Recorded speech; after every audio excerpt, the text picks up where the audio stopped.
Fanbase is a free to download, free to use, next generation social media platform that allows anyone to have followers and subscribers on the same page. Fanbase was built through investment dollars from equity crowdfunding from the Jobs Act. People just like you helped build Fanbase, and we're looking for more people to help build Fanbase. We are currently raising $17 million in a Regulation 8 crowdfund on Start Engine. We've already crossed $2.1 million, but we're looking to raise more capital from people just like you that deserve the opportunity to invest in early stage startups without having to be accredited investors. So right now, I'd like you to go to startengine.com/fanbase and invest. The minimum to invest is $399. That gets you 60 shares of stock in Fanbase right now, today. And then use Fanbase to connect with friends, grow your audience, and be you without limits.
Star Network is here.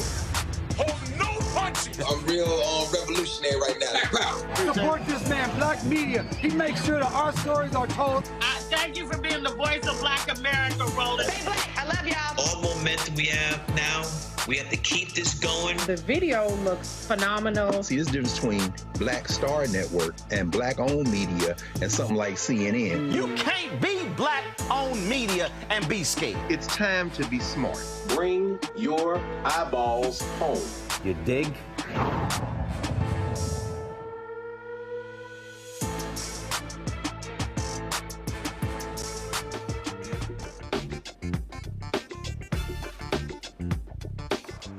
Oh, it's Wednesday, December 18, 2024, coming up on Roland Martin Unfiltered, streaming live on the Black Star Network. FIFA in the Funk House. Republicans are already seeing what happens when Elon Musk is the co-president. Guess what? They've decided, he said, we should shut the government down until January 20th and then keep it shut down for 33 more days. It's not going to hurt anything.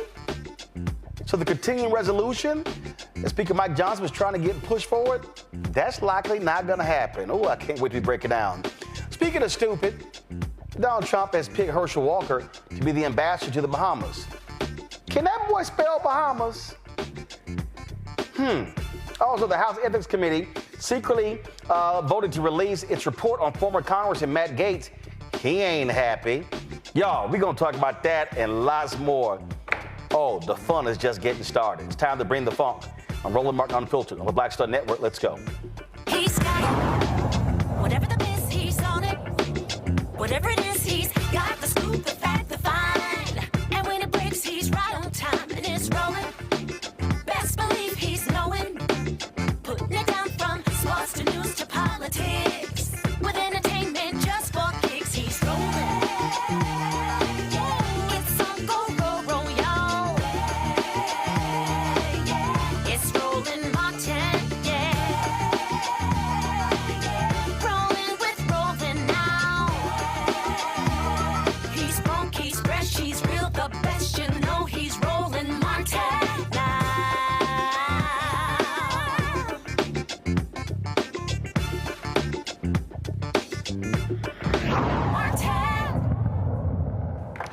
Well, just in time for Christmas, Republicans are freaking out on Capitol Hill because Elon Musk, you know, the co-president-elect, came out against the continuing resolution that would fund the government for the next 3 months. Republican House Speaker Mike Johnson said, hey, we need to get this done. It included, it's a 1,500-page document. It includes a number of different things, including pay raises for a member of Congress. They could go from $174,000 to $243,000. Well, Republicans are going crazy, pushing back, saying this is not what we were sent here to do. Now, J.D. Vance, of course, who is Trump's sidekick, is weighing in as well. And House Speaker, I'm sure Hakeem of Jeffries, the Democrat minority leader, is like, don't look at me. I can't help your ass out. So this is what happens when you let the crazies in charge. Got to go to my panel right now. Julian Malveaux, economist, president emerita of Bennett College, author out of D.C. Scott Bolden, lawyer here in D.C. Glad to have both of you here. What did I say, Julian? I said, for the next 4 years, I'm going to be playing at every juncture Scarface's song, No Tears, because these Republicans are absolutely crazy and stupid. And I said, allow them to do what they do, and you're going to see it. Now, here's the problem. They have a very narrow majority right now. It gets even smaller in January. It's simply going to be 3 votes. And so Speaker Johnson, he may not even be elected speaker. And so the chaos is going to continue. And so, hey, if they want to let Elon Musk run the whole show, by all means, do so. It's going to mean chaos. Oh, by the way, stock market today dropped 1,100 points. You're going to see more of that with these idiots in charge. Idiots is the right word, Roland. This is the most ridiculous times.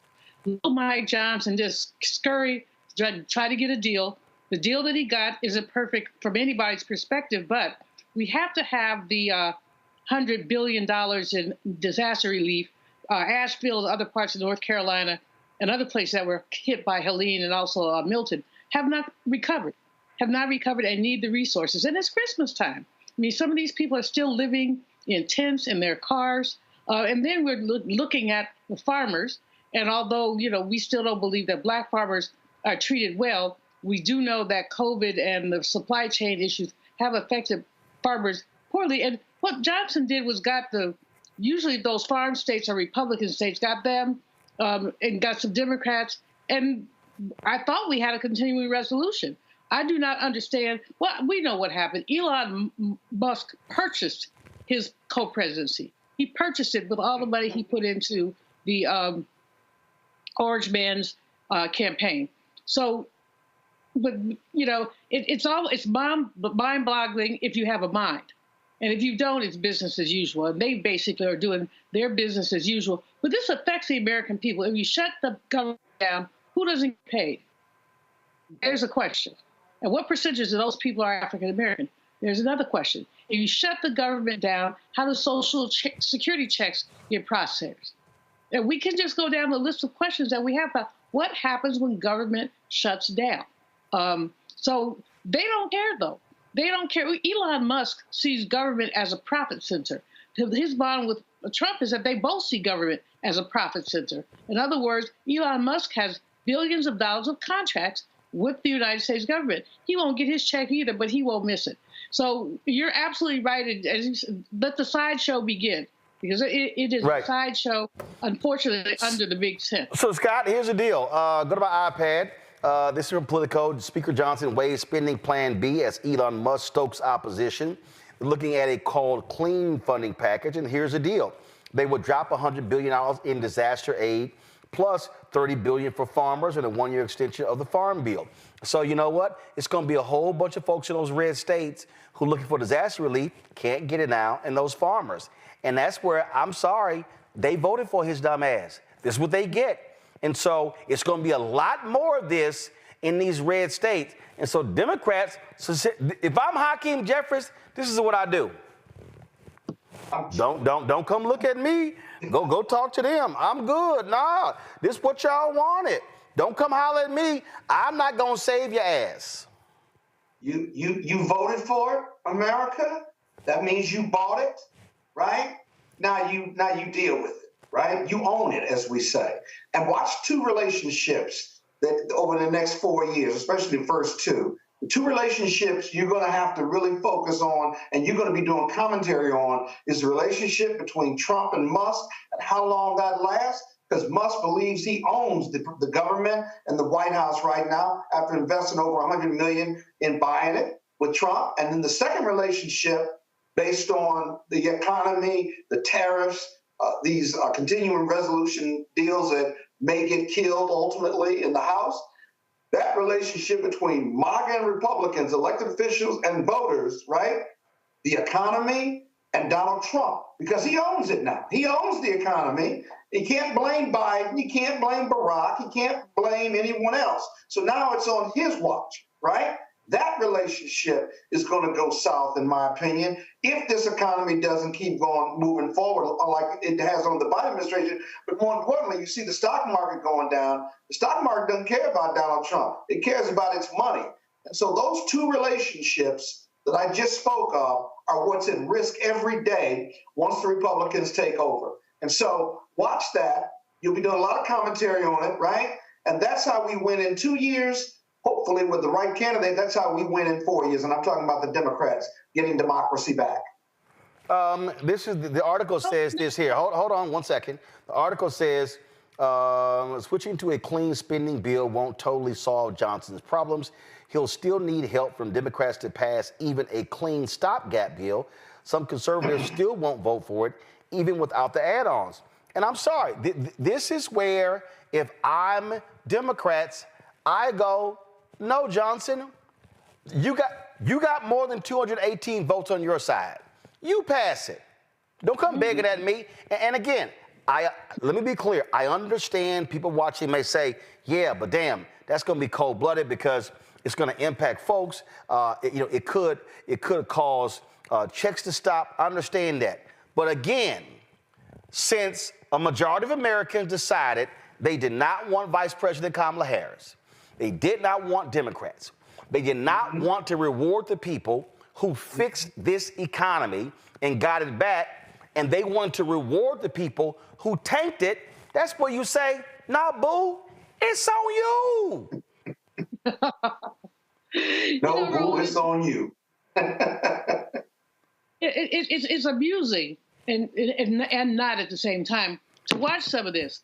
Until very recently, these Trump voters said it was about the economy because he said he was going to bring prices down. Now, last week, this week, he said, oh, I can't do that. Prices are not going to come down. Well, how did they believe? You know, they believed him, and now they're going to have a big surprise because prices are going up. Everything about everything he's promised to do is going to raise prices. Deportations will raise prices. Americans are not going to go out there and pick that lettuce. So that the deportations will raise prices. Tariffs are inflationary.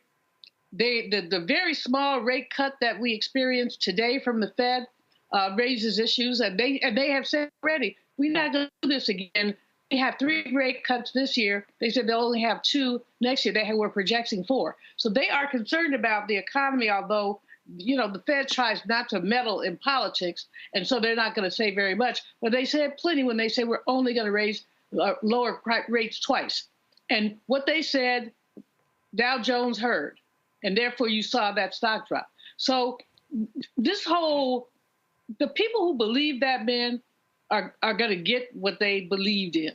Unfortunately, the rest of us who did not believe that man and still have to eat, live, and do all that, we're gonna feel it too. People are gonna feel it. But perhaps, as A. Scott says, if they feel it enough, in 2 years, we can at least take back the House. Well, and so again, you know, Donald Trump posted this ridiculous statement, him and J.D. Vance on Truth Social. It's a whole bunch of crap. He talked about Congress is going to consider a spending bill that would give sweetheart provisions for government censors and for Liz Cheney and Blue. And then you see this right here. Then they claim will make it easier to hide the records of the corrupt January 6th committee, and on and on and on. Increasing the debt ceiling is not great, but we'd rather do it on Biden's watch. If Democrats won't cooperate on the debt ceiling now, what makes anyone think they would do it in June during our administration? Let's have this debate now. We should pass a streamlined spending bill that doesn't give Chuck Schumer and the Democrats everything they want. And so then he goes, Republicans want to support our farmers, pay for disaster relief, and set our country up for success in 2025. The only way to do that is with a temporary funding bill without Democratic giveaways, combined with an increase in the debt ceiling. Anything else to betray our country. The reality, Scott, is Donald Trump increased the debt by 25% when he was there before. And so they're a bunch of liars. And I'm telling you, this is where I would say Democrats say, man, don't even come talk to us. Right. Don't even come talk to us. Right. Listen, come January, the Republicans will have a 3-vote margin in the House. They're going to have a 6-vote margin in the Senate. Now, nothing can get out of the House unless Republicans pass it. And this is where, if I'm Hakeem Jeffries, I tell my 215, chill. We ain't doing nothing for y'all. No, you go work your side and get all the votes. Because whatever y'all want to pass, this on y'all. Go right ahead. And then, so when Trump's tax cuts, when that comes up, they want to make them permanent, it's going to jack up the debt. And then they want to cut all sorts of programs. That's when you sit there and say, go right ahead. Knock yourself out, go right ahead. And when all these folk in these red states start whining and complaining about not getting services, that's when you say, I'm sorry, it's above me now. You need to call Johnson. You need to call Johnson. You need to call Thune. You need to call Trump. Don't call us, because this is what y'all wanted. Y'all wanted crazy. Y'all wanted these fools. Now you got them. Yeah, Hakeem ought to say one other thing, too. Don't shake your lips to even ask for any help or support from the Dems. That's complete bullshit, and just ain't gonna hear it. The other thing is, who is Donald Trump gonna blame after January 20th or 21st when the prices on groceries and gas don't go down, when the prices on oil go up, when he can't stop the 2 wars, as he says on day one? who's he going to blame when he commutes the sentences or gives pardons to the disruptors who attacked the Capitol in 2020? You see, the blame game only goes so far, and he'll lie and try to. How long will his supporters, either in the House or Senate or the MAGA supporters, as the economy gets worse and worse under his leadership, who is he going to find to blame? What more lies is he going to tell until the 10 red states who get the most entitlements in this country, or the senators and House of Representatives, feel empowered because they can't win with Trump in 2 to 4 years? They've got to figure out a way to win without him as well as without his money. They can't do that if this economy is going south and he's not fixing it. And historically, we know the Republicans don't have the ability, political or business or economic ability, to deliver a strong economy. Only the Democrats do that after cleaning up the Republicans' mess, historically going back to, I guess, 1965. So we'll see. Those are real issues we got to watch and look at. There you go. Hold tight 1 second. Got to go to break. We come back. More to talk about all the crazy drama here. And, of course, President Biden. Y'all know he's still president. He's still president. And so we'll talk about his remaining days in office. He spoke at a DNC Christmas reception on Sunday, where Vice President Kamala Harris also spoke. We'll have that for you. Plus, lots of other stuff we want to talk about, folks, deal with, including the mayor of Atlantic City. That brother, y'all, he got indicted for telling his daughter to lie about what she told law enforcement. We're going to deal with that. And all them FBA B1 Negroes who was slamming Vice President Kamala Harris and who were demanding reparations. Well, guess what? That white conservative Ed Bloom, he's now going after a reparations bill that was passed in New York. Didn't we try to tell y'all this was going to happen? Okay. Got a few words for y'all, too. We'll be right back. Hi, I'm Isaac Hayes III, founder and CEO of Fanbase.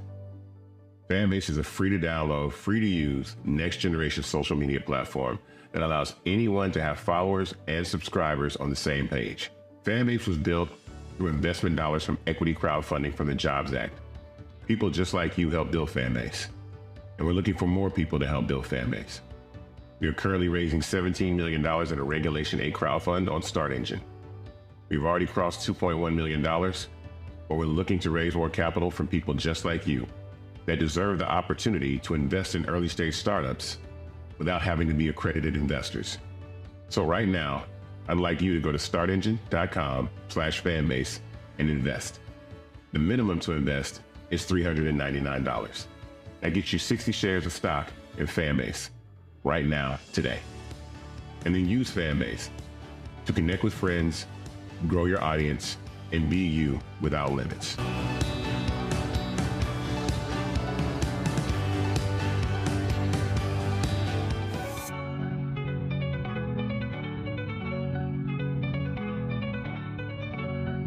On the next A Balanced Life with me, Dr. Jackie, we're talking about leveling up, or to put it another way, living your very best life.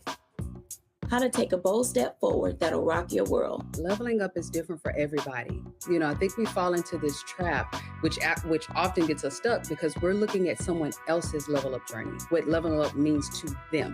For some, it might be a business venture. For some, it might be a relationship situation, but it's different for everybody. It's all a part of A Balanced Life. That's next on Black Star Network.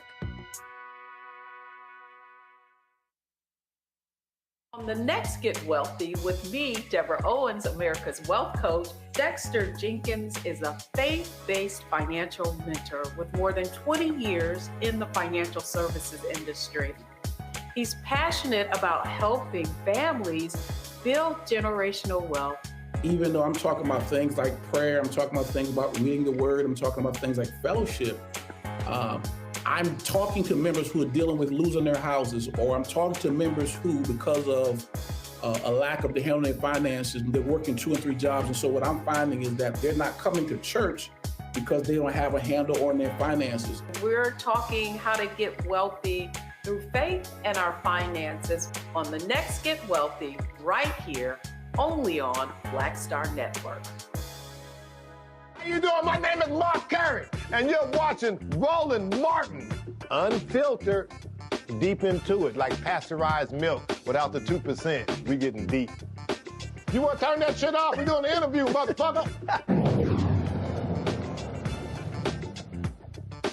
All right, folks, welcome back. So, a few months ago, the mayor of Atlantic City and his wife, who happens to be the superintendent of schools in Atlantic City, both got themselves in trouble. They got charged because their daughter says that they beat her. Now, this is what the latest. Go to my iPad. The Atlantic City mayor has now been indicted for allegedly asking his daughter to recant her claims that he abused her. They say it's witness tampering. So when you go through this, Atlantic City Mayor Marty Small indicted.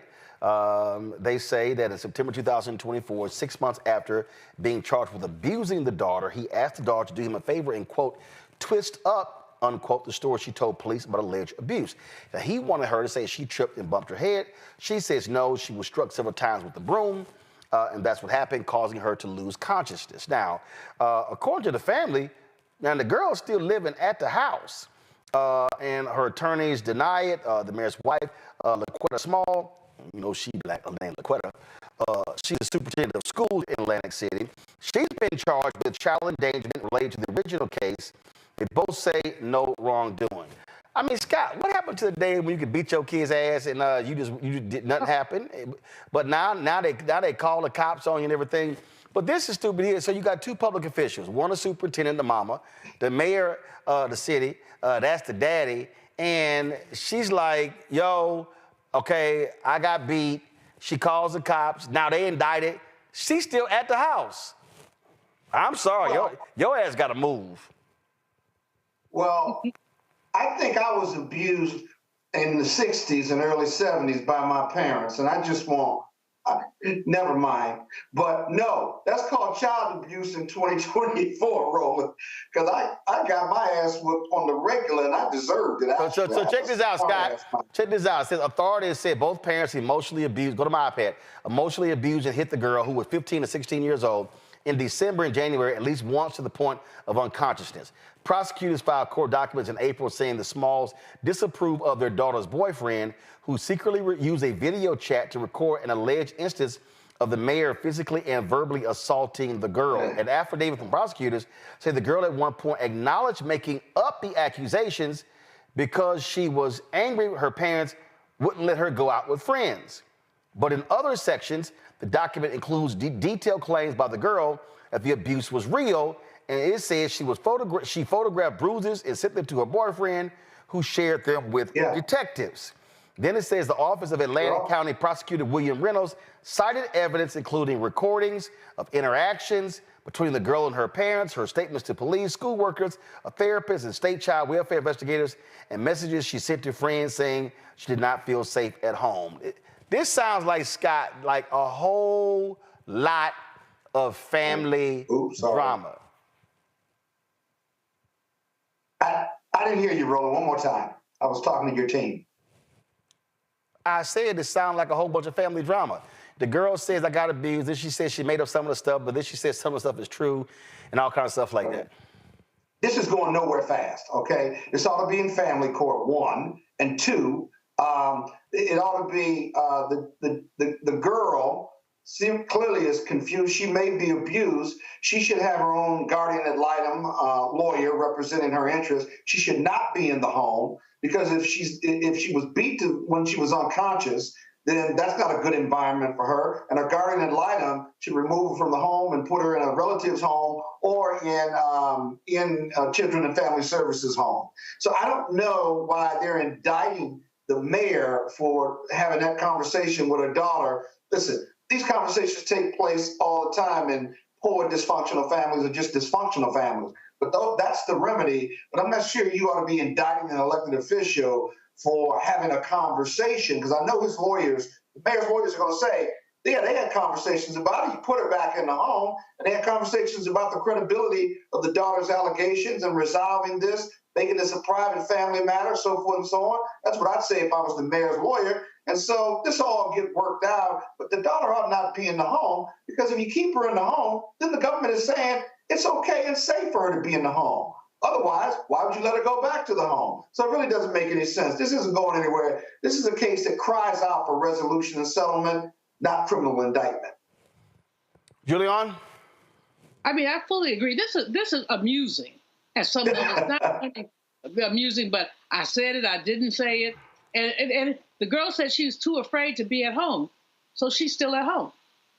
I'm sure they gave her the option of going to Child Protective Services, where they investigated this and said, if you're afraid to live at home, we can put you somewhere. Now, somewhere is probably not as nice as home is, and that's probably a consideration as well. And then I'm very curious about this boyfriend. Like, how old is he? Is he an adult male, or is he a teenager also? Just saying, because there are a whole lot of predators adult men who have teenage girlfriends, and they interfere in family relations. And they said the article said the parents didn't like the boyfriend. Well, most fathers don't like their daughter's boyfriends. But if the man is a buzzard, daddy really didn't like her and probably did say some things. And then Scott is right. I mean, parents have conversations. You know, I'm just thinking back, for whatever reason, I really can't figure it out. I used to get my butt beat on the regular. And one time I got beat my mother said, I've beaten you for shit you did and for shit you thought about. You have beat me for thought about. That year they sent me down to Mississippi to live with my auntie in Moss Point, Mississippi. She just whipped out a strap on you in a minute. And she was a little short, fat lady. Rip out extension cord, whatever. And call me stupid little heifer. Stupid little heifer, I'll kill you. One day I just laid down. And she said, why are you laying down? I said, you said you're going to kill me, so go for it. So she beat me. God. Hey, Roland. My Aunt Beulah, rest her soul, used to make us go get a switch from next door, and then she'd whip my ass. And if you were in the group of kids, like with my cousins, and you didn't do anything, but the other cousins did it, she'd whip all our ass. And you got to take the good with the bad. So, I don't think anybody should be beat to their unconscious, but come on, man. This is family court shit. It really is.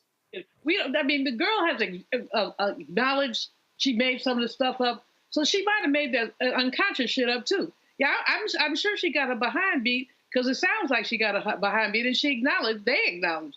But you're right. The standard, you started out by saying the standard of abuse in 2024 is different than it was in the 1960s, and it started changing. I had my nephew all the time. I had him here in D.C., and the boy wouldn't make up his bed. And so I wouldn't feed him. I said, you get fed when you make him. He said, starving me is child abuse. I said, right. I said, here the phone, go call somebody and see what they do. Or here's a pan, go cook. All right. Well, again, we're going to follow this story, see what the hell happens, but it's a whole bunch of drama.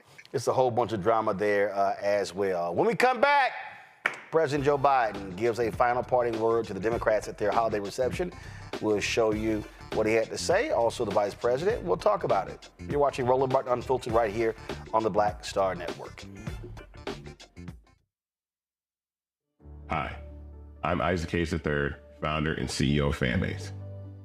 Fanbase is a free-to-download, free-to-use, next-generation social media platform that allows anyone to have followers and subscribers on the same page. Fanbase was built through investment dollars from equity crowdfunding from the Jobs Act. People just like you help build Fanbase, and we're looking for more people to help build Fanbase. We are currently raising $17 million in a Regulation A crowdfund on Start Engine. We've already crossed $2.1 million, but we're looking to raise more capital from people just like you that deserve the opportunity to invest in early-stage startups without having to be accredited investors. So right now, I'd like you to go to startengine.com/fanbase and invest. The minimum to invest is $399. That gets you 60 shares of stock in Fanbase right now, today. And then use Fanbase to connect with friends, grow your audience, and be you without limits.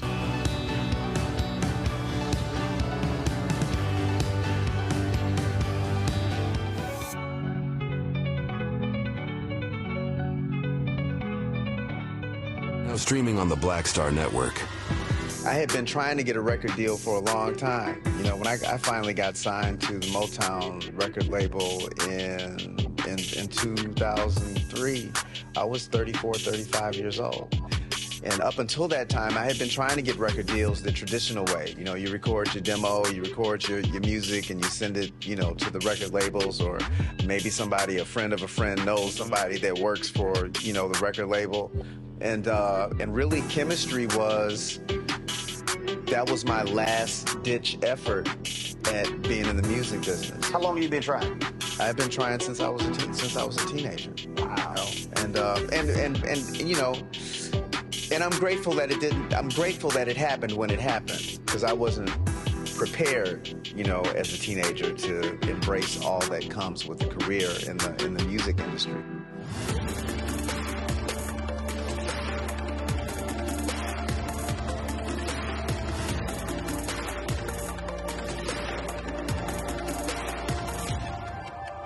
This is Motown recording artist Kim. You are watching Roland Martin Unfiltered.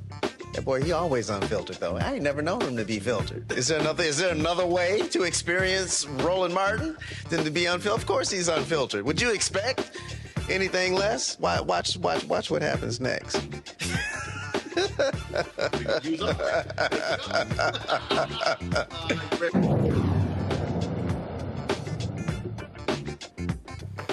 All right, folks, Sunday, President Joe Biden, Vice President Kamala Harris spoke to Democrats at the DNC as they had their holiday reception. Here is some of his remarks. Hello, hello, hello. Hello, DNC.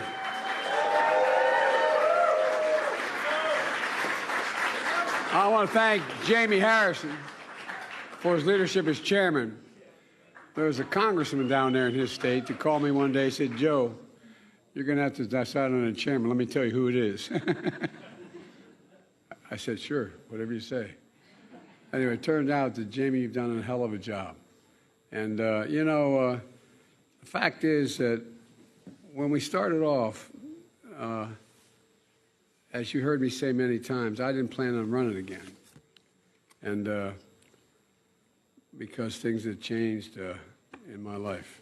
And but I got a call from Chris Gorge and others saying, you know, we ought to do this. There's a lot at stake. I spent you heard me say, I know I only look like I'm 40, but I've been around a long time. And there's one advantage of having been the oldest president in American history. I've gotten to know virtually every world leader in the last 50 years. I know them pretty well. And what I realized more intensely than I ever did before, that we are the essential country. It's not hyperbole. It's not about what we want to be. Ask yourself the question, if we don't lead the world, who does? Not a joke. Who does? Who leads if we don't? And when I decided to run, I thought we could win, I determined I was going to have an administration that looked like America, represented every aspect of America. And we've kept that commitment. I don't think anybody's going to be able to turn that around. And thanks to all of you for your support to the DNC. Jill and I, Kamala and Doug, could never have gotten to the White House without you, and that's not hyperbole. We never could have gotten as much done as we did without you. You not only contribute to campaigns, but you did something, I think, even more important. You're willing to lend your names, your reputation, your character to the effort. When you signed that check, you knew what you were doing. You're putting yourself on the line. And we're forever grateful for your character. The one thing I've always believed about public service, and especially about the presidency, is the importance of asking yourself, have we left the country better shape than we found it? Today, I can say with every fiber of my being, with all my heart, the answer to that question is a resounding yes. Yes.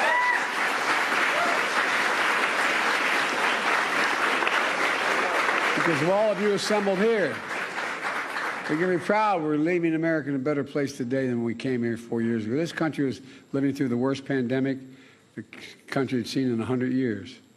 Our economy was in a tailspin. Millions of people were out of work. Businesses were being shuttered. Schools were closed. And there was no plan for going forward. Just 2 weeks before being sworn in, we had just witnessed something we thought would never happen in America. A violent insurrection encouraged by the man sitting in the White House on January 6th. And so much more. We've come a long way since then. We passed historic legislation.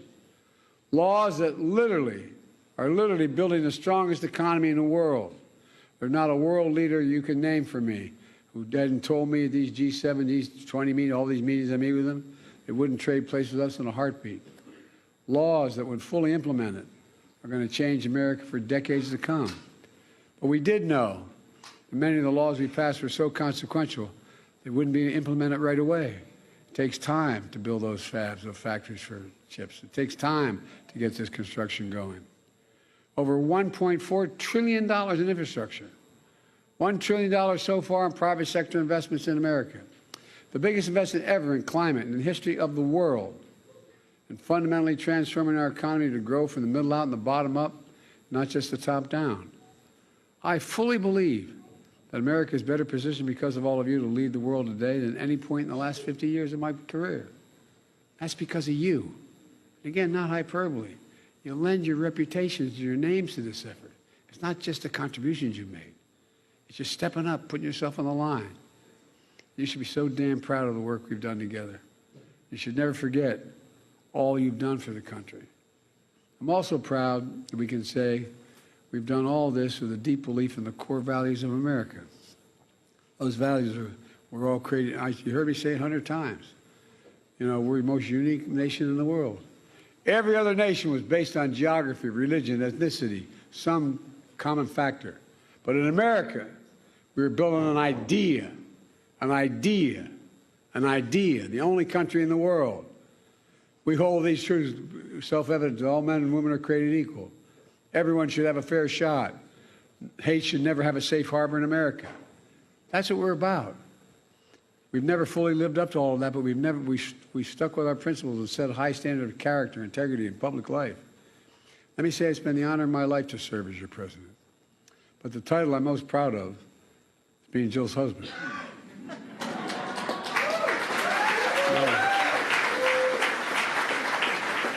You know, it's well known by now. I had to ask her 5 times. Thank God she said yes the 5th time. But I think she's been one of our greatest first ladies, and I mean that sincerely.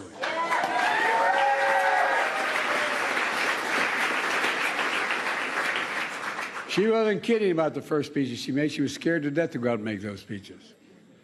Look at her now. Yo, I'm in trouble. But look, it's also been an incredible honor to serve with someone of immense character that she demonstrated through her entire career, Kamala Harris.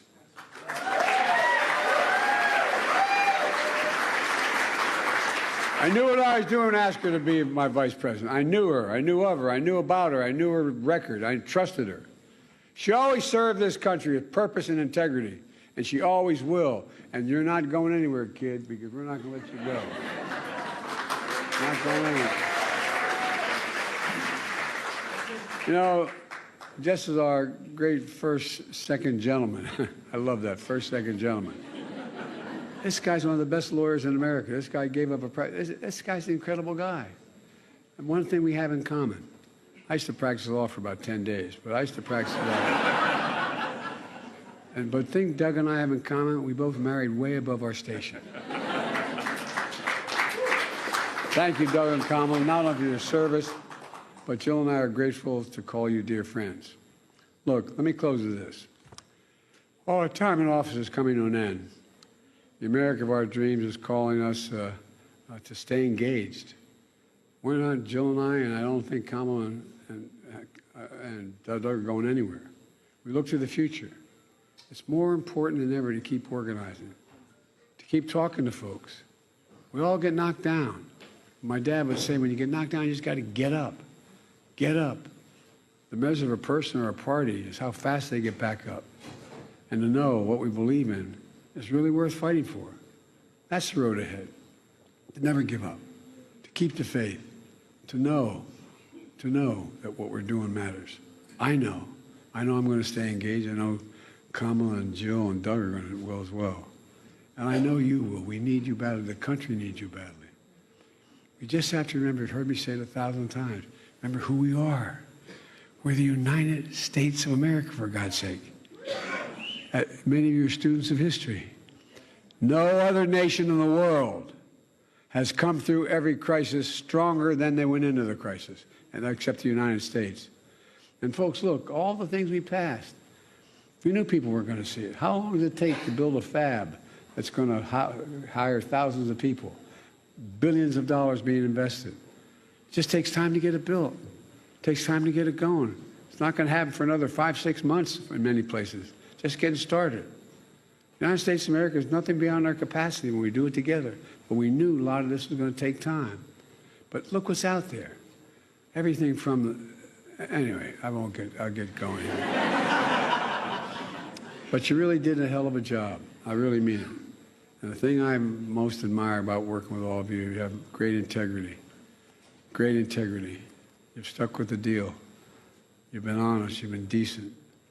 We've run a campaign that's basically scandal-free. It's hard to do in American politics these days. Anyway, I just want to thank you very much from the bottom of my heart. The bad news for you all is I ain't going nowhere. We're going to stay engaged.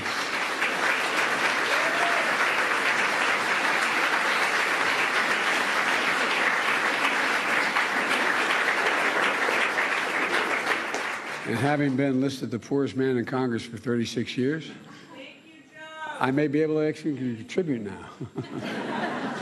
But all kidding aside, thank you very, very much. You're a group of the most decent people. God bless you all. Thank you, thank you, thank you.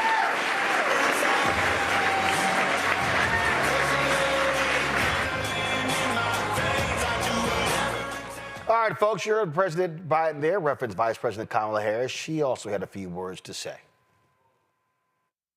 Good evening, everyone. Good evening. Good evening. Good evening. Happy holidays, and thank you all for what you are, what you have done, what you will do. Dr. Jill Biden, let me just say, it has been an extraordinary 4 years, as you have said.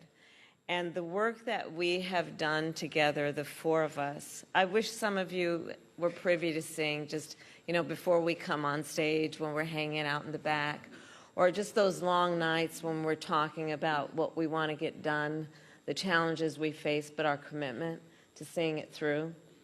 And I'll say about Jill Biden something that probably most of you know. She's a tough cookie who cares so deeply. Jill is tough. She has a tough exterior. She has one of the biggest hearts of anybody I know. She cares about the people. The way she talks, for example, about her students, the way she talks about people who are often overlooked, are just not thought of in any way that they should be, that's who Jill is. And so, Jill, it's been an extraordinary experience to work with you, and our friendship is lifelong, as you know, and I love you. Thank you. Thank you. And can we hear it again for the first second gentleman of the United States?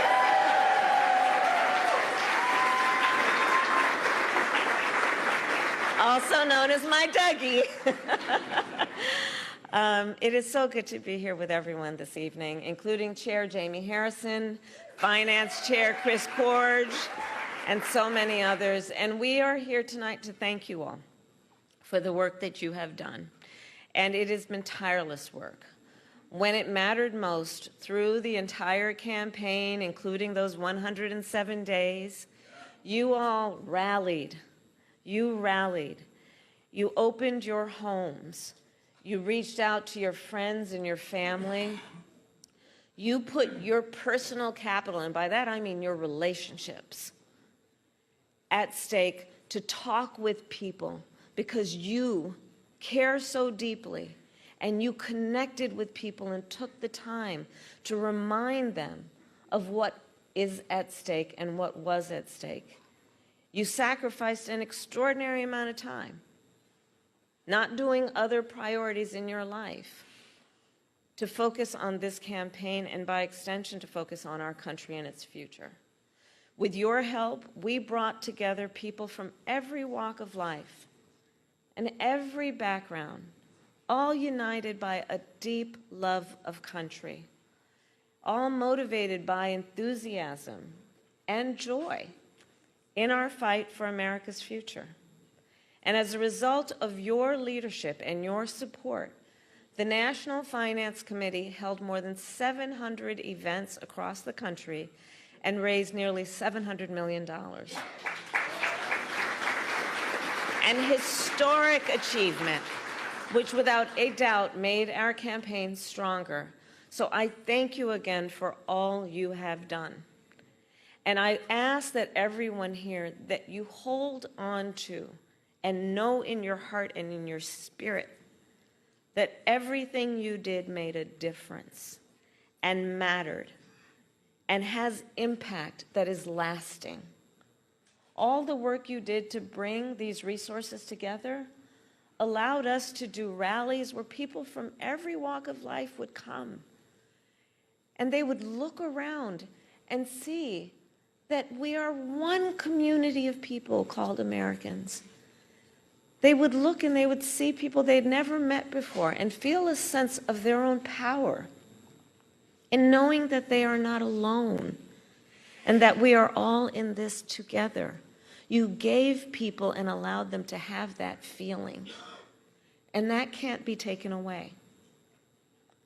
And as we look to the future, we will continue then to rely on your support to make sure our party can continue to do that kind of work, which is about being on the ground, being where the people are, going to them to organize and mobilize and remind people of the power of their voice. So look, the holiday season is one of my favorite times of year, that and my birthday. And our wedding anniversary, of course. Just going to keep digging this hole deeper and deeper. But it's a time of gratitude and a time of celebration. And so it's so important this holiday season to remember we all have so much to celebrate. We have a country we love. We have ideals that we're very clear about in terms of their importance and the importance of us fighting for those ideals. And we have each other. And our work is about being intentional about building community. Our work is about being intentional about building coalitions. Our work is fueled by our knowledge that the vast majority of us have so much more in common than what separates us. We who understand that we are all in this together. We who, as I like to say, look in the face of a stranger and see a neighbor. That's how we do our work. And we who know that the true measure of the strength of a leader is not based on who you beat down, it's based on who you lift up. And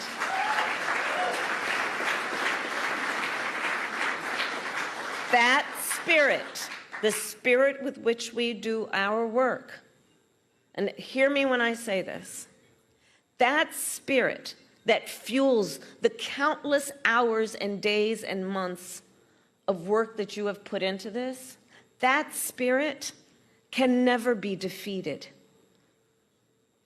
Our spirit is not defeated. We are not defeated. Let's be clear about that. We are strong. We are clear about why we are in this. And because you're here right now, I say, again, thank you, because not only are you clear about all of that, you're willing to put in the hard work. And that work must continue. We cannot let any circumstance or situation or individual ever take away our power to know why we do what we do, and our ability to then get that work done. And especially because we know what we stand for, and that's why we know what to fight for. We here believe in the promise of America. We believe in the promise of freedom, of justice, of opportunity and dignity, not just for some, but for all. We know that fighting for the promise of America takes hard work. Now, you all can help me finish this. Many of you have heard me say it. But we like hard work. Hard work is good work. Hard work is joyful work. And in the new year, we will continue our work with hope, with determination, and with joy. So I'll close by saying this holiday season, like any time of the year, let us really be conscious of all the blessings we have. Let us celebrate the blessings we have. Let us celebrate in advance the blessings we have yet to create. And let us always remember our country is worth fighting for, and our spirit will not be defeated. And I promise you, I will be with you every step of the way. Thank you. So we talked about this before in terms of what is next. You heard President Biden say, I'm not going anywhere. Vice President Kamala Harris said, I'm going to be there every step of the way. You see these conversations happening right now, Giuliani, that she may run for governor of California, also a potential bid in 2028. Frankly, I think what you have to do is, first of all, get past the inauguration of the insurrectionists. Spend some time, figure out where you're going to be living, things along those lines, and then make that decision. You know, and also you have to deal with this reality of how rank and file in the party feel about her as a person. Can she make a national comeback? She was a United States Senator. She ran for president in 2019. Dropped out before the primaries even started. Biden picked her as vice president. It was an up and down 4 years as vice president. Democrats were targeting her, wanting her off the ticket. Biden performs horribly in June 27th debate. She becomes a nominee, saves, if you will, salvages the party, comes within 1.6 points of 1.6% of becoming the 47th president of the United States. From your perspective, where does she go from here? Well, I think she's going to weigh her options. Frankly, what her election or her candidacy showed all of us is that America is not ready for a woman of color as president. I hate to say that, but it's real. Well, America also showed they're not ready for a woman president. Well, yeah, they didn't give it to him either. So if I were she, I would go on and run for the governor of California because that's a very powerful position as well. It's the 5th largest economy in the world. She's a California girl. She's roots in the Bay Area, living in L.A. Her husband has a home in the L.A. area, or they have a home in the L.A. area. I should put it that way. But so, you know, the governor of California is nothing to shake a stick at. And quite frankly, she will be able also to help others. But, you know, that's not going to be a cakewalk for her either. There will be a primary. Gavin will be in the primary. No, he's term limited. No. That's right. I forgot. Sorry about that. Yep. So she again, there's nobody else in California politics who is as towering a figure as she is, although there's some little wannabes in the Assembly or in the Senate that would possibly go for it. But I think it's a much safer bet for her if she wants to stay in politics. I don't think that, and it sounds like she does. And I think in the perspective of progressive legislation, California is a fulcrum of that. And she could basically do national leadership on progressive issues without risking, and it's a big risk, running for president again. If she runs in 28 and doesn't win, that's it. Bye, Kamala. So, as I said, I'm not she. But if I were she, I would definitely go for the governorship of California and maintain my space in a national political space and remain an inspiration to especially to Black girls. I mean, she said a lot on the trail. She talked a lot about Black girls. I saw her, I don't know how many times, see a little Black girl in the audience and go and talk to her. And that meant a lot to a lot of people.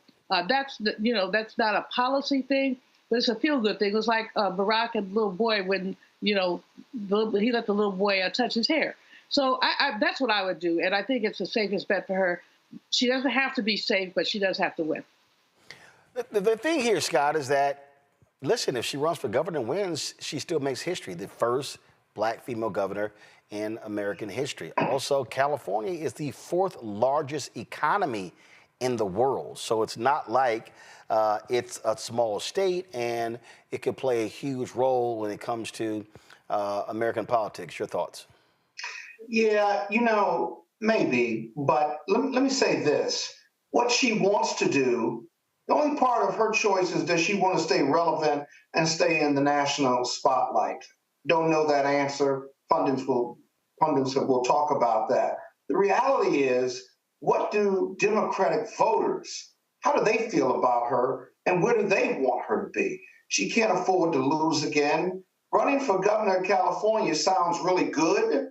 At the same time, it's a bastion of far-left politics, and this country may be moving to the right and maybe running for governor and running on issues, far-left issues or liberal issues that she was criticized for and she ran away from in this election, and every election is different. Will America in 2028 be ready for a left or far-left candidate who happens to be black and a woman? Can she compete in 2028? So when you say, okay, hold on. So when you say far-left issues, name them. Like what? Oh, progressive politics, basically. No. Far left and progressive are two separate things. So what I'm saying is, name the issues. Well, like what? Well, progressive politics in regard to gay rights, gun rights, gun protection rights. What else? Civil rights, human rights. But those are reproductive rights. But those are not far. I use that in juxtaposition. But those are not far left. Conservatives and Republicans. Yeah, but those are not far left. The other thing that you also have transgender rights. But also what you have to recognize. Also, what you have to recognize is that California has gotten more conservative than it has. I mean, when you look at this last election, when you look at the congressional representation, when you look at the numbers, they're there. So California is not. I mean, this notion that California is this far left liberal bastion. That's not fully the case, and so. But you're still making my point, though. Even if I agree with you that California has moved to the right at some level, the fact of the matter is, if California in the next 2+ years is going to move further right, then does she move right? And so, hold up. That's the point. You said that when she ran for president, she moderated on some issues. I'm not calling her a centrist, but she's more of a centrist than some other candidates, and that may be the candidate that California needs right now. Somebody who is a Democrat, somebody who is center-left, but not far center-left, who is closer to the middle than far left. Absolutely. And, okay, now she won't be, now here's the other thing, too. What will define whether she's relevant and stays in the mix is who runs against her. Do they see her as a wounded candidate? Do they think they can beat her? Doesn't mean they can. She certainly will have a lot of support, if you will. But these are factors that go into whether she runs or not, but more importantly, whether she wins or not. And I don't think we can project that over 2 to 4 years yet. I think it remains to be seen. And we talk about these progressive issues. Black Lives Matter, if you will, transgender rights, right? She's got an incredible record already that is mixed, if you will, that will be subject to scrutiny, whatever she runs for, or if she does run, and she's going to have competition. And then in the end, what does Newsom do? Newsom can't run anymore, but does he run for president and set the national agenda? Because he certainly is left of center. All I'm saying is, where's America on these issues in 2 to 4 years? That's going to dictate what Kamala Harris does, Gavin Newsom does, and really the Democratic Party. Do they move right of center?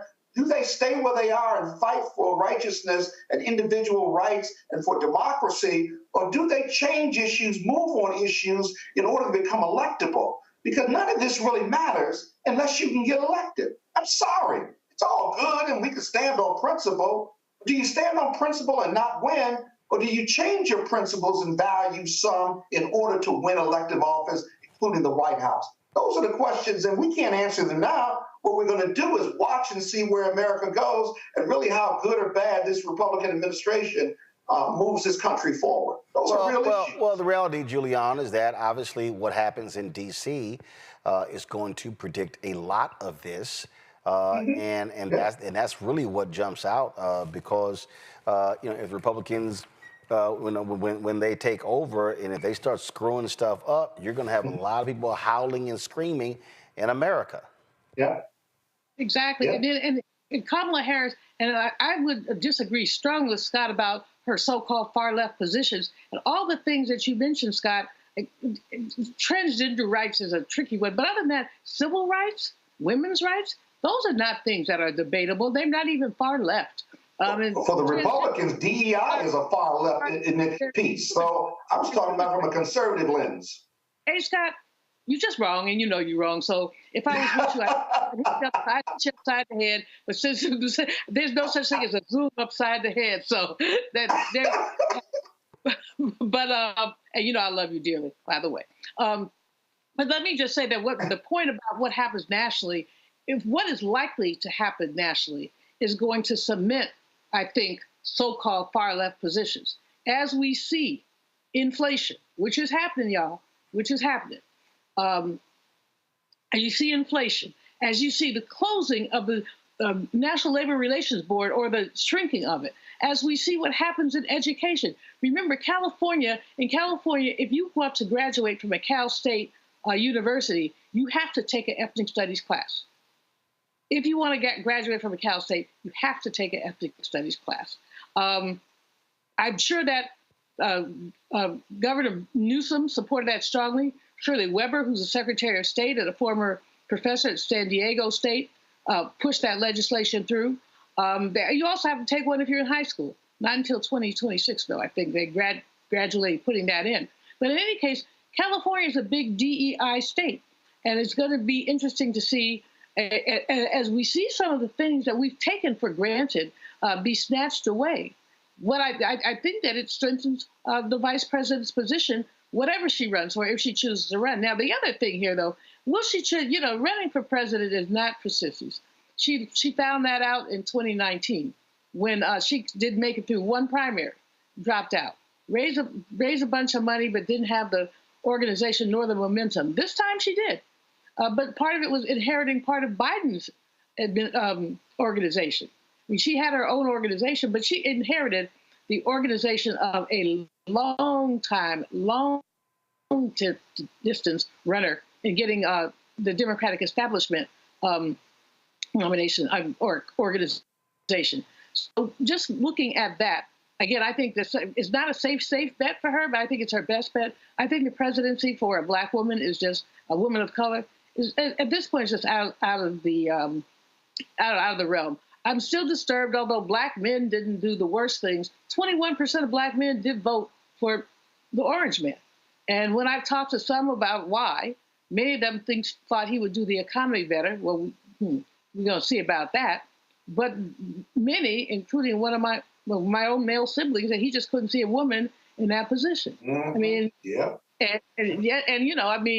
I mean, he's a little sexist pig. I don't know how he has 4 sisters, but maybe that's why he's a little sexist pig, actually, because he has 4 sisters. But many of his friends were on the side. We don't want a woman in there. So when you look at that, you just got to say, while we want to win, as I think you said, and Roland, we got to be pragmatic. Can she win? And what can she win? Mm-hmm. She's won statewide in California 3 times.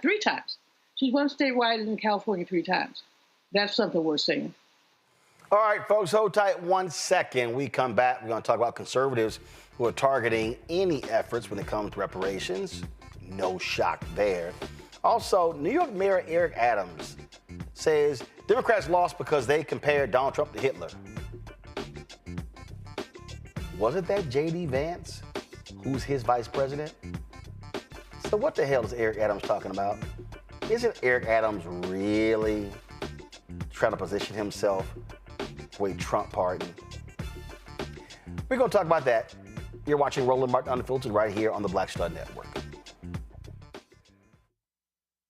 What's up, y'all? Look, Fanbase is more than a platform. It's a movement to empower creators, offering a unique opportunity for everyday people to invest in Black-owned tech, infrastructure, and help shape the future of social media. Investing in technology is essential for creating long-term wealth and influence in the digital age. The Black community must not only consume tech, we must own it. Discover how equity crowdfunding can serve as a powerful tool for funding Black businesses, allowing entrepreneurs to raise capital directly through their community through the Jobs Act.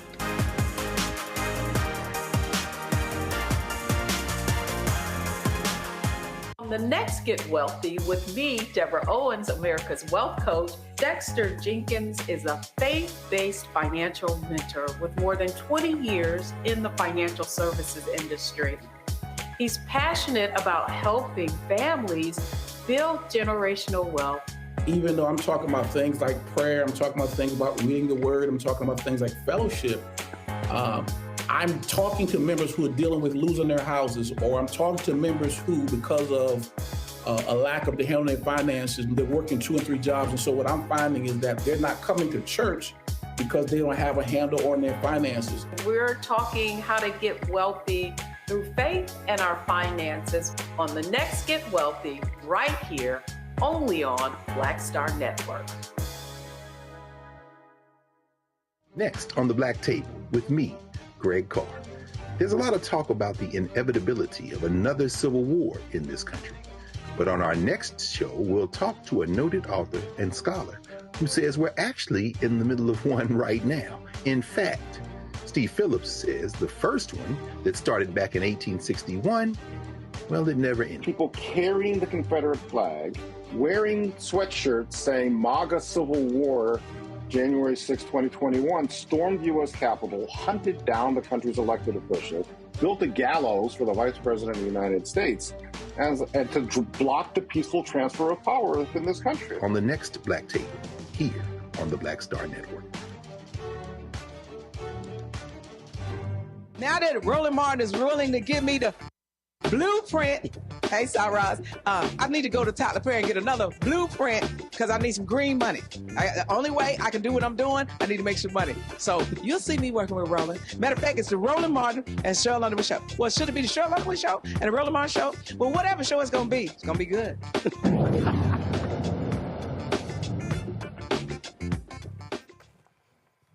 All right, Donald Trump plans to nominate Herschel Walker to be his pick to be ambassador to the United Nations. Let's see. What's Herschel's qualifications? Well, he's a former NFL player. He won the Heisman Trophy, and he got crushed for saying stupid stuff when he ran for the United States Senate, and just has personal scandals and on and on and on. Really, as ambassador, he's going to manage the United States relationship with the Bahamas. Scott, do you think he can spell Bahamas? I don't think so, but it may not be a heavy lift for him. But I still don't understand Herschel Thomas when he speaks. So my Bahamian brothers, you can't understand Herschel Walker. Scott, really? You can't. Yeah. All they're gonna say is MAGA, MAGA, MAGA, MAGA, MAGA. I can't understand you either. So, you got to understand somebody to even converse with them or engage them. And I know I talk for a living, but you got to be able to speak the Queen's English. Even if you got a Southern drawl, it's okay. And I can never understand Herschel Walker. The other thing is this, you got to get through confirmation hearings. And I'm not convinced that he's going to get any Democratic support, but he may lose some senators too, because they can't understand him. Not so much that they don't really like him, but he certainly didn't qualify. And he didn't give the administration a whole bunch of money either. So this is really an unusual appointment. I don't know whether he's a disruptor or not, but if they give him some speech lessons, he might be okay. He might be. First of all, Giuliani, you know damn well the Bahamians going to be like, y'all sending us this dumb ass. Yeah. You know, Roland, this shows us how little the incoming president thinks of us. Values. Right. Why would you send this knucklehead, who's a multiple-time woman abuser, who and not he can't even speak the pauper's English. It's not the Queen's English. I mean, and he's just a totally odious human being. And as you said, he didn't give the Orange Man that much money. But you know what? As we've seen these appointments come in, what we've seen is the overwhelming whiteness of the people that the Orange Man has lifted up. And so this gives him his, I believe, DE, but there's his diversity pick right there, y'all. That's what that is. And it's going to be very interesting. Our relationship with the Bahamas is important for many, many reasons, including the shared ocean, all the ocean stuff that's going on, as we look at climate change, which, of course, the Republicans don't believe in. And so you think this person who can't basically, like you said, spell Bahamas, can manage those complicated relationships? I don't think so. I mean, only good news is that most of these embassies have staff who work for the State Department, and they don't tend to change them like they change ambassadors with an election. Some of those people will be long-term staff members who have relationships, and that will be the only saving grace. I think that's going to be saving grace with many of the ambassadorial appointments, less so, I think, because of Project 2025 with some of the cabinet appointments. So they will turn over people there. But this is just a joke. I mean, this is like, okay, we lost the election.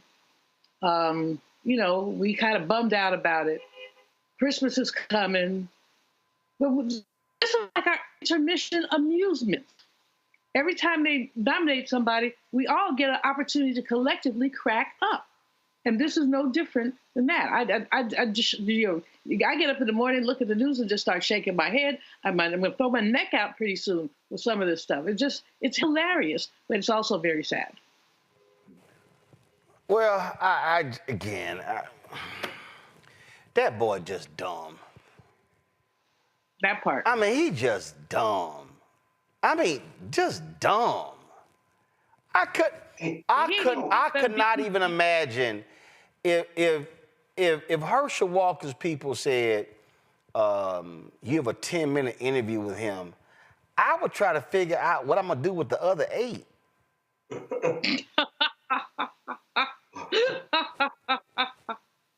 I'm just saying. Got somebody sitting in Roland going after low-hanging fruit, Herschel Walker. No, fool. No sports actuary filtered, fool. That's who he's nominated to be an ambassador. So, yeah, I'm going to talk about his bumbling, stumbling ass all day, every day, because he's stupid. That's who he is. All right, let's talk about TikTok. The Supreme Court has agreed to decide whether a ban on the social media app TikTok violates the First Amendment. The High Court agrees to expedite the case. They're going to hear arguments on January 10th. And remember, on January 19th, they're supposed to sell TikTok or shut it down. Now, they're appealing to the Supreme Court. They thrust the justices into a high-profile fight between Congress, which has cited national security concerns over China's control of the app, in addition to the hearing from attorneys for TikTok and the government. The court will also hear arguments from attorneys for users of the app who are also challenging the ban. This right here, Scott, is a really big deal because, again, they're citing the national security concerns. TikTok, huge following. And the concern of members of Congress is that China has access to all of the data of the users, but more importantly, they have the ability to impact what happens in this country by controlling the algorithm.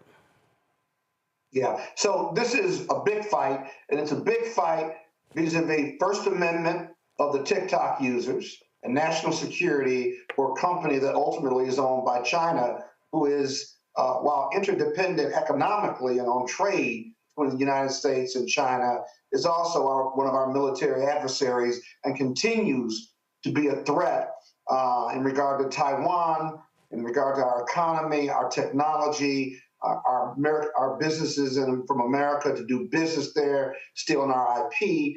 and all of these issues. Now TikTok's users certainly love TikTok. Small businesses make money off of it, but it's still a national security issue.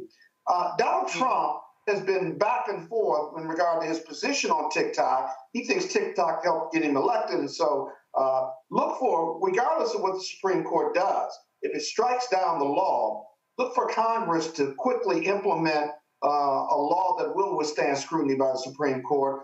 But if the Supreme Court continues to uphold the lower court's decisions for the D.C. Circuit, then look for Donald Trump to either cut a deal vis-a-vis the sale and resale of TikTok or the owner that's ultimately owned by China, or look for an executive order or for an emergency session from Congress, now that the Republicans are in control, to scale back that bill or to create a new bill, because Donald Trump is not only popular, but he's got control of the House and Senate. All of this is heavy lifting. And remember, we don't have a continuing resolution to keep the government open at the same time. So if that doesn't get done, how big of a priority will TikTok be to the administration and the House and the Senate? And so we'll have to see. But you can better believe there's pressure on the United States Supreme Court to strike down this law. If that happens, that removes all the challenges with the president and the other two houses, the Republicans, to do something about it. Giuliani, to Scott's point, remember Donald Trump was against TikTok, then all of a sudden David Yaz, a big investor, started giving his campaign. He was like, well, you know what, I guess not. I guess I love me some TikTok. I mean, this is truly Donald Trump is a corrupt individual who will say or do anything. And the fact of the matter is he can easily be bought. No doubt in my mind. Very easy. He's been bought and paid for 3 or 4 times. And even though he has been bought, we have all these other issues of him thumping Bibles, selling Bibles, and expanding his brand of just theft and plutocracy. That's what you have. The TikTok thing is fascinating because it is a security risk as long as China owns the thing. We know that we've had significant competition with China. We've had them hacking into any number of things. We've seen some of the hacks. People have had their bank accounts hacked into, had other things hacked into, and China is not our friend.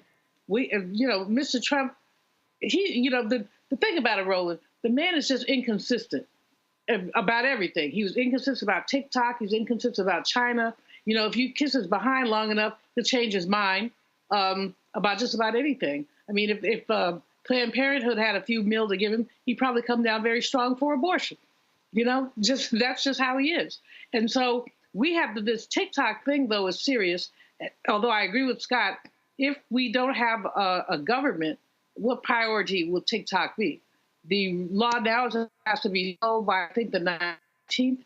And but will anybody enforce that if we have no government? What if there's no Department of Justice because they just let the thing shut down? I don't think that they're going to go that far. I think the notion of the clean spending bill is what we're going to end up with. But I do think that they're taking it to the wire, which is what Republicans very often do. And my other concern, we keep talking about Lil Mike Johnson. I don't think he can be reelected as Speaker. So then what do we end up with? We end up with Marjorie Taylor Greene or some other big old fool? So that government becomes like the clown show. Well, it kind of already is. It becomes a clown show with this extremism. The TikTok case, for me, it's important, but it's not of predominant importance. But it's not important. It's not important to you, but it's important to a lot of content creators, and also TikTok is a major information source. The reality is, polls showed 18 to 39 folks in the 1839 demo. A majority of them got their information during this election from Instagram and TikTok, and so it is real. So this has national security concerns. You're talking about a major conveyor of information, and so there are going to be a lot of eyes on this particular case here. Let me go to Atlanta, where another case, Rudy Giuliani. I just love how Rudy, little dumbass, keep getting in trouble Because now he lost the case to the two sisters in Georgia. They've been snatching all his stuff. Now he's been ordered to appear at a contempt hearing to give up more assets. This is the WSB TV website. He's been ordered to appear next month to face claims that he should be held in contempt for failing to turn over assets to the Fulton County election workers he defamed following the 2020 election. Of course, he was ordered to turn over all of his assets to pay off the $148 million judgment against him. He's been disbarred, Scott. All this stuff because he was kissing Donald Trump's ass, and so he ain't like he can get a loan from Trump. And so I'm just loving every single time he got to show up in court. Matter of fact, there's a video on TikTok. After last hearing, he's like, I ain't got no money, I ain't got no car, I ain't got no nothing. Shouldn't have been running your damn mouth lying on these sisters. Yeah, but he also has a lot of assets, if you will. So post-judgment in most states goes like this. You have to disclose your assets or put up a bond to collect the $148 million. He doesn't have the money or the financing to put up a bond. And so the court signs an order of execution on that judgment. That is, you can do discovery, document requests, even depositions to identify all of your assets. And then you get an order from the court to attach those assets vis-a-vis the apartment he owns and some of the other assets that were listed in that article, right? Once the court signs an order of execution, you have to sign over those papers, sign over ownership, including the Joe DiMaggio baseball or the signed jersey or what have you. Those are all assets that can be sold by the winning party or the plaintiff in order to get closer to the $148 million. It's interesting that Giuliani has not appealed that $148 million judgment because he doesn't have the money to hire lawyers, if you will, or he'd be better off filing bankruptcy. Second issue, why hasn't he filed bankruptcy to avoid all of this? There's a reason, and that reason is probably because he's got assets and he doesn't want to go through the bankruptcy procedure with a trustee that will be appointed now, whether it's 7 or 11, that is dissolution or working out a payment plan with his creditors. He doesn't want to go through that process because the trustee will find his assets, and if he lies to the trustee, he can be criminally prosecuted for bankruptcy fraud. I don't want to get too deep on the legal side, but these are all the legal machinations that are working from his legal team. And so he's going to have to give up the apartment and the Joe DiMaggio piece and whatever the assets he's disclosed.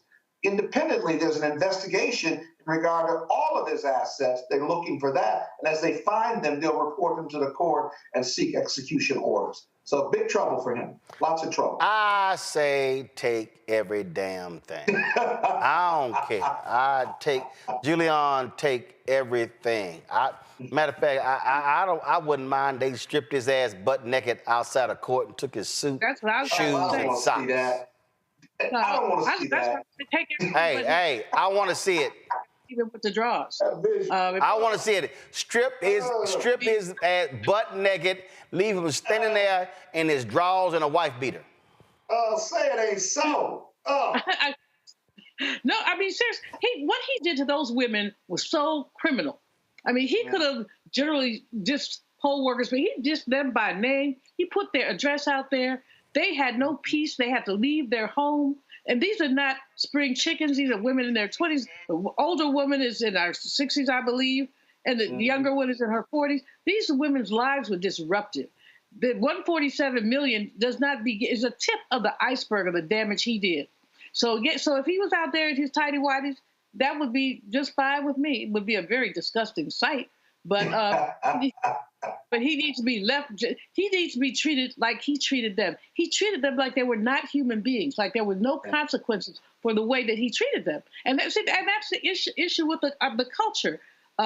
Roland, I know you get tired of me talking about lynch culture, but lynch culture is when you can do anything you want to a black person and expect to bear no consequences. Rudy didn't think he was going to have any consequences. He thought he could say whatever he wanted to about anybody he wanted to. Now, he probably knows the names of some little white women. He didn't call them out. He called these sisters out because he thought he could. So guess what? Now they can reduce him to a naked man. And they should take everything they can, investigation. And I bet you, Cash Money, he's got some stuff hidden. He's probably got a couple hidden apartments or something like that, because, you know, he's like one of those kind of rats that has to have more than one home. So he probably has some other houses, somewhere, bank accounts that they haven't discovered. Break him down like he tried to break those women down. Break him down. All right, y'all.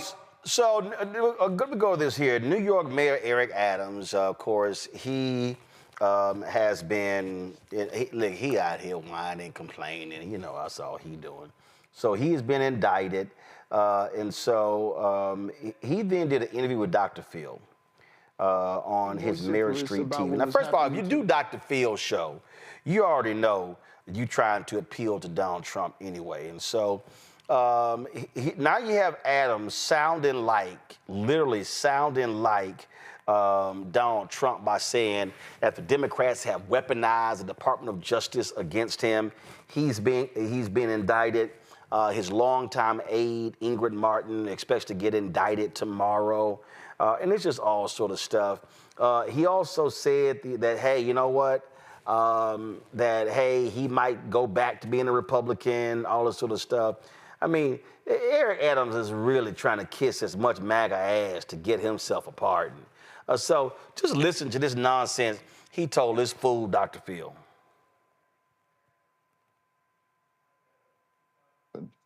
I think it's a combination of things, and I believe at the tip of it is I was extremely vociferous about what was happening to this city during the migrants and asylum seeker issue. I lived my life not only when I was a law enforcement officer, but as a state senator, borough president, now the mayor, of following the law. And when you look into the crevices of the indictment, it clearly shows there's something that's just not right. And, you know, Dr. Phil, I cannot tell you, the only consolation to this is that mommy's not alive. I would not want my mother to watch me go through this. And it hurts a lot. No American should go through being on the FBI watch list because you're standing up for your family member. That is just not what our criminal justice system is about. And that's the criminal justice system I fought for. I've been an advocate for proper criminal justice. And so I believe that the record is going to show I did nothing wrong. What I did right, I stood up for this city. And I believe there were those that just disagreed that why was I standing up to see what was happening to my city and happening to the families in the city. All right, so that's Eric Adams, New York Mayor Eric Adams. But here's the problem with all of this, because he act like, you know, oh, it's the Democrats, they were targeting me, this ain't right, this ain't just, this ain't fair. Well, guess what, y'all? Hold on, let me pull this up here. You know, he's saying all this here, but guess what? A judge in the case has upheld the bribery charges. Y'all, this actually happened yesterday. The federal judge overseeing the corruption, this is the New York Times, the federal judge overseeing the corruption case against Mayor Eric Adams on Tuesday rejected an attempt by his lawyers to have a bribery charge against him thrown out. In a 30-page order, Judge Dale E. Ho rebuffed arguments by Mr. Adams' lawyers that the prosecution's case fell short of meeting the federal definition of bribery, which prosecutors said had occurred when Adams accepted luxury travel from the Turkish government in exchange for pressuring fire department officials to sign off on the opening of a high-rise consulate building in Manhattan. In arguing that the bribery count, one of 5 Mr. Adams faces, be dismissed, his lawyers had pointed to a recent U.S. Supreme Court rulings that raised the bar for prosecutors to bring corruption cases. Judge Ho, in his decision, acknowledged that the application of the law had evolved, but found that the indictment was sufficient. He said that Mr. Adams' lawyers had raised genuine questions about whether too much time had passed between the benefits Mr. Adams was accused of receiving and the actions he was accused of taking in return. But he said such questions should be resolved at trial, where the Supreme Court rulings could still pose a significant challenge for the government's case. So, Scott, here's the deal. He's complaining that, oh, I got targeted because I was speaking out about migrants being sent to New York City by Republicans, and they're targeting me. Yeah. Bro, come on. Okay, so here's the whole deal. Okay, I saw New York Mayor Eric Adams at the DNC convention in Chicago. If Democrats were so angry with you, they would have rescinded his invitation. Why was he there? He would have been there. See, I get it. You get indicted and you want to blame somebody. But here you have a federal judge like, no, stuff is holding up. So, I mean, I get it. You know, lawyers try to do whatever they can to get their clients off. But this whole whining and complaining that, oh, Democrats are targeting me, he's sounding just like Donald Trump. I got targeted by Democrats. They weaponized the Department of Justice. He's using the Trump playbook. Yeah, and, you know, the indictment, I have big concerns as a white-collar criminal defense lawyer about the indictment. And what Ho said is, the closer we get to trial, this evolving law and whether he committed an official act in return for a benefit is an ongoing issue that's going to be revisited. The whining part, you got to remember, Eric Adams is a former registered Republican, right? And I'll say it that. Also, yep. As a Democrat elected mayor of New York City, he initially started and wanted to work with the administration to get more money, not to get rid of the immigrants, right? On that move that southern Florida and Texas bust these immigrants up to the sanctuary city of New York. He sought more money. He got some federal funding. He did not get enough. And then it became a political liability, even with the funding that it received, because the immigrants just kept coming, if you will. And so he's been all over the place on this issue. But his adversarial relationship with the feds wasn't always adversarial. He's created this adversarial relationship based on his public comments now, especially since he was indicted, because that's all he can lean on. Well, why am I being indicted? I'm not going to take ownership and responsibility for alleged bad acts. No, I've got to be targeted. That's the political message. The criminal defense message is that the indictment is flawed because of they can't prove conspiracy. He might win on the latter, but the former is just political noise and communication noise. That's not going anywhere, because in the end, the case is going to get tried or he's going to plead. But watch this, Roland. He's up for re-election. Michael Blake and others are running against him. I think the election is next year. It'll be interesting to see whether he runs as a Republican or an independent, or whether he stays a Democrat and runs in the primary with several challengers declared already. Absolutely. But the whining, I mean, listen, Giuliani, it's a Trump playbook, pure and simple. Absolutely, and it's unworthy. It's unworthy of him, frankly. He's been a strong mayor, a strong rhetorician.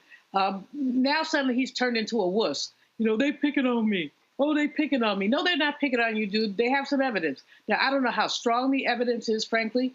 And I think the point that Scott made earlier about the sequencing, they gave him some goodies before he was mayor, and they wanted goodies when he became mayor. Is that a quid pro quo, or is that a relationship? And it's illegal. And those are the things, as Judge Ho said, that will be decided at trial. I think that Adams does not want a trial. I think he's shopping for a pardon, probably shopping because he is, obviously his stock has gone all the way down in New York. He's probably shopping for a position in the Trump administration, since he keeps saying he might go back to being a Republican. Well, go on with your bad stuff. We don't care. But again, Trump has a black people problem. The best he could come up with was Herschel Walker, as we talked about in the last segment. So, hey, Herschel Walker, Eric Adams, and then I guess what's her name has left him, Omarosa. So there's somebody, Candace Owens. He can make her his press secretary. Eric Adams is, I'm just pretty disgusted with him because I think that he's not playing it. Frankly, I don't want to use a gender metaphor, but he's not playing it like a man. He's playing like a wuss. Listen, I don't get it. But hey, listen, I guess you'll do whatever you can to try to position yourself for a pardon, so you potentially don't go to jail on these bribery charges. All right, quick break, and we'll be right back on Roland Martin Unfiltered right here on the Black Star Network. What's up, y'all? Look, Fanbase is more than a platform. It's a movement to empower creators, offering a unique opportunity for everyday people to invest in Black-owned tech, infrastructure, and help shape the future of social media. Investing in technology is essential for creating long-term wealth and influence in the digital age. The Black community must not only consume tech, we must own it. Discover how equity crowdfunding can serve as a powerful tool for funding Black businesses, allowing entrepreneurs to raise capital directly through their community through the Jobs Act.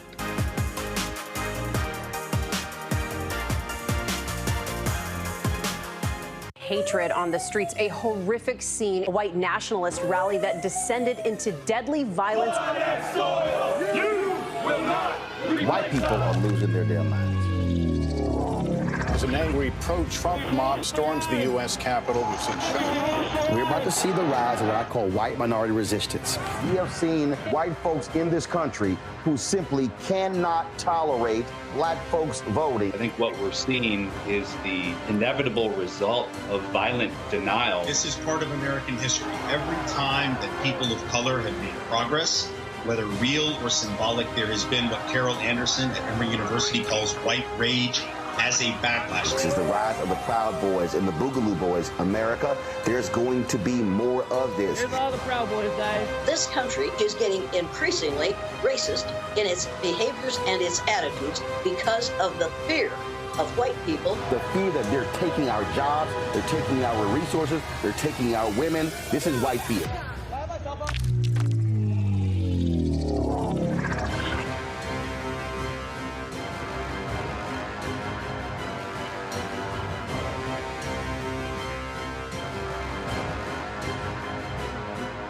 This is Tamala Mann. And this is David Mann. And you're watching Roland Martin Unfiltered.